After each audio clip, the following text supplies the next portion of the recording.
अस्सलाम वालेकुम, मैं मोहम्मद इमरान ते तुसां दे मेरा यूट्यूब चैनल ओए हाँ सराकी बाय संगत अज अस आपके स्कूल दे जाए खड़े से जेड़ा साडे चक दा सारे गाँव दा सारे देहात दा ये स्कूल है। मैं इथों शुरू तो पढ़दा रह गया ते मैं पहले ही स्कूल फेल थिया ओ यार अस आ तो उवें गया इतना एक बाल वेदा थे उन्हां दी बाट कड़क लेने गप्पा शप्पा लेने ता कोई मज़ेदार ते देहाती माहौल या फनी वगैरह सुने सारे ना रसो वीडियो को पूरा देख सो। अस्सलाम वालेकुम भाईजान बंदा खड़ा दिया। वालेकुम अस्सलाम। तारी क्या हाल है? ठीक अल्हम्दुलिल्लाह तुसां सुनाओ। अल्हम्दुलिल्लाह। तो कब पढ़ जाए? यार मैं मैट्रिक की हुई है माशाल्लाह दा पढ़या। वो सब कुटा कर नहीं दे सकती यानी ये तुसां जो के पढ़े? मैं मैट्रिक की हुई है।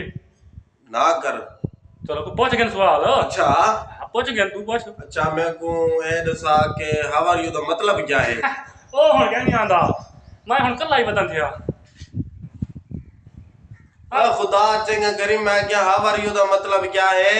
यार मैं आख्या तो मैं गिर ले आंदा हुन मैं यानी कल मेरे को क्या नहीं हुंदा इंटरेस्ट ज्यादा बंदा ठीक है।